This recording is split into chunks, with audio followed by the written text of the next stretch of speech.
আজকে নতুন একটি ব্লগ নিয়ে তোমাদের সামনে আমি চলে এসেছি। সেটা হচ্ছে আজকের ব্লগটা হবে ভীষণ সুন্দর, ভীষণ ভালো, সবারই ভীষণ ভালো লাগবে।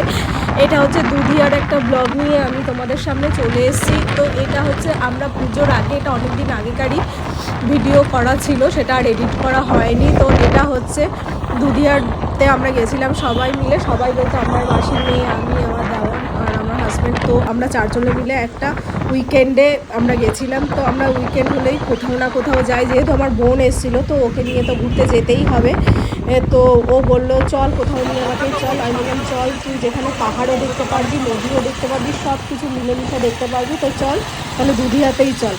দুধিয়াতে গেলে তোর ভীষণ ভালো লাগবে, খুব ভালো লাগবে, কারণ ওখানে নদী পাহাড় সব দুটোই একসঙ্গে পাবি। আর ওয়েদারটাও ভীষণ ভালো থাকবে, কারণ যেহেতু গরম ও এসেছিলো যখন, তখন অনেকটাই গরম বেশি ছিল। তো নদীতে গেলে ওর বেশ ভালো লাগবে আর কি। তো ওর জন্য আমরা সব চলে গেছিলাম বেরিয়ে দুধিয়ার উদ্দেশ্যে। এই যে ব্রিজটা দেখতে পাচ্ছ, এটা হচ্ছে রোহিণী ব্রিজ ছিল। রোহিণী, এটা হচ্ছে দুধিয়ার কিছুটা আগে যে ব্রিজটা পড়ে ওই ব্রিজটা আর কি। তো ওয়েদারটা এত ভালো ছিল, আর সেদিন হচ্ছে আকাশ মানে পুজোর আগে আগে যেহেতু ছিল, এত সুন্দর লাগছিল, এত সুন্দর লাগছিল কি বলবো। মানে আমার তো পুরো মানে আকাশটা দেখে মানে আমি আর চোখ ফেরাতে পারছিলাম না, এত ভালো লাগছিলাম। তো গল্প করতে করতে আমরা প্রায় চলে এসেছি দুধিয়ার কাছাকাছি। দুধিয়ায় যে ব্রিজ পার করে, যে দুধিয়া যে ব্রিজটা আছে, যে ব্রিজটা পার করে সবাই যায়, আমরা ওখানটা যাব না। আমরা তার আগে, ব্রিজের আগে একটা ডান দিক দিয়ে একটা সরু রাস্তা চলে গেছে গ্রামের ভিতর দিয়ে। ওখানে অনেক সুন্দর জায়গা আছে একটা, এই যে দেখতে পাচ্ছ যেটা এখানে, এই যে নদীটাতে সবাই স্নান করে, আর পাশ দিয়ে প্রচুর ছোট ছোট রিসর্টের মতন আছে। এখানে খাওয়া দাওয়া করা যায়, লাঞ্চ করা যায়, যার যেরকম খেতে ইচ্ছা করে সে সেরকমভাবে এখানে খাওয়া দাওয়া করতে পারে। তো এখানে হচ্ছে যেমন হচ্ছে চিকেন, আপনারা যদি বলেন চিকেন খাবো, দেশি চিকেন, তো দেশি চিকেন ওরা রান্না করে দেয়। তারপরে যদি বলেন ম্যাগি, নুডলস, যা যা বলবেন, রাইস, ওদের আপনাদের রিকোয়ারমেন্ট অনুযায়ী বলবেন, ওরা সেটাই আপনাদের রান্না করে দেবে আর কি। কিন্তু একটু কস্টলি হয়, যেহেতু অনেকটা দূর থেকে ওরা নিয়ে আসে এখানে, তো ওর জন্য একটু গল্প করতে করতে আমরা তো প্রায় চলেই এসেছি। আর এই যে এরকমভাবে ছোট ছোট টিলার মতন পাহাড় পেরিয়ে পেরিয়ে আমরা যাব যেখানটা আমরা মানে মাঝে মধ্যে যাই। ওই জায়গাটা আমি আগে কখনো শেয়ার করিনি, তো ওই জায়গাটা আপনাদের সঙ্গে শেয়ার করব। তো এই দেখুন, ওটা পেরিয়ে আমরা এই জায়গাটার আমরা আসার জন্য এত স্ট্রাগল করছিলাম এতক্ষণ ধরে। এই জায়গাটা ভীষণ ভালো লাগে, আমি আগেও অনেকবার এসেছি, অনেকবার যখনই আমার মন চায় তখনই আমার উইকেন্ডে আমি বলি আর কি আমার হাজব্যান্ডকে, তো আমরা সবাই মিলে চলে আসি এখানে। তো এই যে এখানে আমরা এখন একটু ফটো তুলবো, ফটো তুলে একটু ভিডিও করব, তারপরে একটু খাওয়া দাওয়া করবো। খাওয়া দাওয়া মানে চিপস, লেস এইগুলো আর কি, কুরকুরে এইগুলো।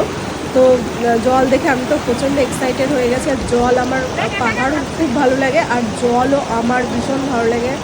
আমার একটু সমুদ্রটা বেশি পছন্দ, জলটা বেশি ভালো লাগে। এই যে আমি এই যে বসে পড়েছি জলের ভিতর পা দিয়ে আর কি। ওই যে আমার দেওর হচ্ছে লেস খাচ্ছিল, তো আমারও খাওয়া হয়ে গেছে। দেখো কতটা এনজয় করছি, কতটা আনন্দ হচ্ছে। আর তোমরা আসলে তোমাদের ভীষণ ভালো লাগবে, এত সুন্দর জায়গা, এত সুন্দর জায়গা। বারবার সবাইকে বলবো, শিলিগুড়ি থেকে মাত্র 1 ঘন্টা লাগে, 1 ঘন্টা মানে 45 মিনিটস এর একটু বেশি লাগে। তো ভীষণ সুন্দর জায়গা, যদি কেউ আসে শিলিগুড়ি তো অবশ্যই এই জায়গাটা তোমরা সবাই আসবে, কারণ এত সুন্দর জায়গা। আমি জানি না আর নর্থ বেঙ্গলের কোথায় কোথায় আছে, তো এই জায়গাটা এত ভালো লাগে। সবাইকে আমি বলবো যারা একটু নদী আর পাহাড় একসঙ্গে পেতে চাও আর কি, দুটোই একসঙ্গে উপভোগ করতে চাও। কোথাও তো পাহাড় পাবে, হয়তো নদী পাবে, কিন্তু দুটো একসঙ্গে পাওয়াটা খুব একটু ডিফিকাল্ট। তো এই জায়গাটা তোমরা আসতেই পারো, ভীষণ ভালো। খাওয়া দাওয়ার কোনো সমস্যা নেই। আর শিলিগুড়ি থেকে ডিস্টেন্সও কিন্তু বেশিক্ষণের জন্য না, মাত্র 45 মিনিটস টু 50 মিনিটস লাগে, এর থেকে মানে বেশি ছাড়া বেশি লাগে না আর কি। দেখো আমার বোন তো নেমেই পড়েছে, দেখো ও তো আনন্দ করতে একদম মেতে উঠেছে, জল পেয়ে আমাকে বলছে একটু ভিডিও করে দে।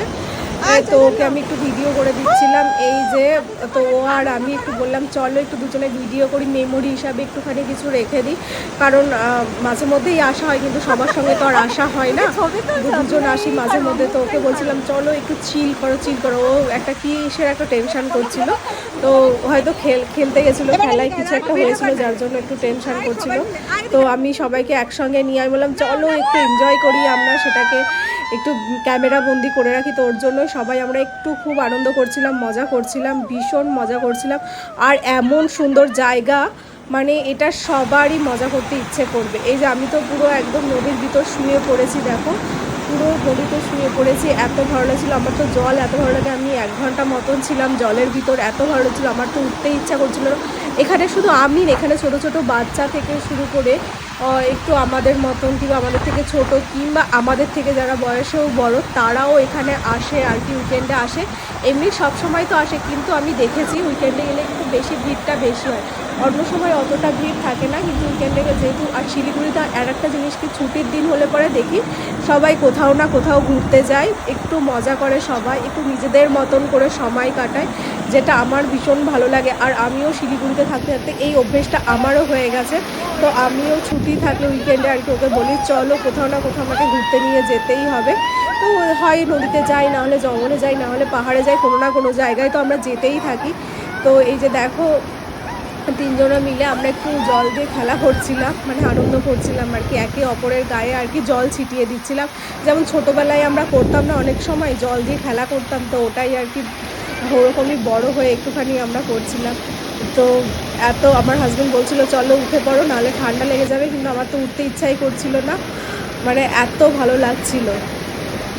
জলটাও ভীষণ সুন্দর, দেখো জলটা অন্য দিনে আরও বেশি পরিষ্কার থাকে, আজকে একটু মানে একটু ঘোলা ঘোলা তাও লাগছিল আমার, অন্য দিন আরও বেশি পরিষ্কার থাকে, আরও বেশি জলটা মানে দেখতে সুন্দর লাগে।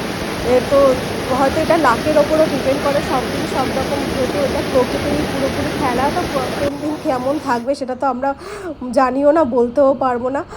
তো এটাই যে দেখো স্লো মোতে একটু ভিডিও করছিলাম আর কি, করে দিচ্ছিল। তো স্লো মোতে এই যে জল ছিটিয়ে ছিটিয়ে তো এত ভালো লাগছিল কি বলবো, বারবার একটা কথাই বলছি, চাইলে তোমরাও আসতে পারো, মাত্র শিলিগুড়ি থেকে কাছেই বলতে পারো, খুব একটা বেশি দূরে না, মাত্র 1 আওয়ার্সের ডিস্টেন্স আছে, খুব একটা দূর না, কিন্তু চাইলেই তোমরা আসতে পারো। তো আমার বোন এসে তো ভীষণ মজা করছিল আর ভীষণ মজা পেয়েছে, ও বলছে আরও যখন অন্য সময় আরও আসবে আর কি, ওকে যেন এখানেই নিয়ে আসা হয় আর কি, ও সেটাই বলছিল। আমি বললাম ঠিক আছে তোকে নিয়ে আসবো, তুই আসিস তো আবার তখন, নাহলে আবার আমি নিয়ে আসবো তোকে। আর দেখো দেখতে দেখতে এই যে জলের ভিতর আমি শুয়ে পড়েছি, এই রকমটাই করি আমি যখনই আসি, এরকমভাবে মাথাটা ভিজিয়ে রাখি আমি পুরো একদম এরকমভাবে, এত ভালো লাগে আমার, ভীষণ ভালো লাগে।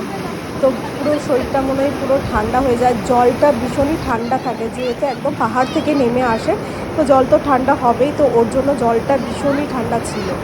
এই যে জলের মধ্যে একটুখানি বসে থাকবে, এখানে আসলে দেখবে খুব ভালো লাগে, মানে সমস্ত ঝঞ্ঝাট ঝুট ঝামেলা থেকে একটু দূরে নিজেদের মতন করে একটু সময় কাটানোর জন্য হলে এখানে আসতে পারো, যেটা ভীষণ ভালো। এই যে তারপরে এই যে আমি আর বোন একটু জল নিয়ে আবারও খেলা করছিলাম, প্রায় জল নিয়ে অনেকেই দুজনে সময় কাটিয়েছি, একে অপরের গায়ে ছুঁড়ে ছুঁড়ে মারছিলাম, যেটা খুব ভালো লাগছিল। এই যে দেখতেই পেলে বললাম জল নিয়ে একদম ছোড়াছুড়ি করতে করতে কিন্তু অনেকটা সময়ও হয়ে গেছে, প্রায় অনেকটা সময় 1 ঘন্টা হয়ে গেছে। তো এবার হচ্ছে আমাদের আর একটুক্ষণ থাকবো আর কি, আরও কিছুক্ষণ থেকে তারপরে হচ্ছে আমরা উঠবো আর কি। তো এত ভালো লাগছিলো, আমার তো উঠতেই ইচ্ছে করছিল না, কিন্তু যেহেতু অনেকটা সময় পেরিয়ে গেছে তো আমাদের তো এখন উঠতেই হবে। এই যে যাওয়ার আগে আরেকটু ভিডিও করে নিচ্ছিলাম, আমি বললাম চল আরেকটু নেমে আরেকটু ভিডিও করি, সবাই মিলে ভীষণ এনজয় করি, এটা আবার তুলে রাখবো স্মৃতি হিসাবে, তো স্মৃতির পাতায় আর কি, কারণ দেখতে দেখতে তো আবার কবে আসবো ঠিক নেই আর কি। তো চলো দেখতে থাকো তোমরা, ব্লগটা কন্টিনিউ দেখতে থাকো আর কি। এরপরে আমাদের সমস্তটা এই যে স্নান টান হয়ে গেছে, এবার জামা কাপড় আমরা এখান থেকে এখানে চেঞ্জ করা যায়, 10 টাকা দিতে হয় বাথরুমের জন্য, বাথরুম ইউজ করতে পারবে তোমরা।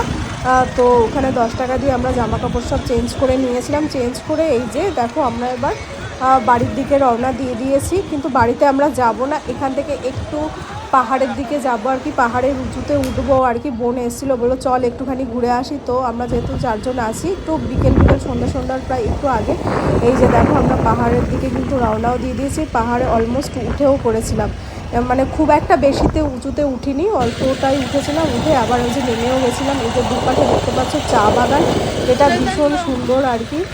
তো ওকে একটু ভিডিও করে দিচ্ছিলাম, চা বাগানের বাইকে আমাকে বলছিল একটু ভিডিও করে দে, আমাকেও করে দিয়েছে। এত ভালো লাগছিল কি বলবো। আর যেহেতু পরন্ত বিকেল ছিল আরও বেশি ভালো লাগছিল, পুরো রিফ্রেশমেন্ট লাগছিল একটা।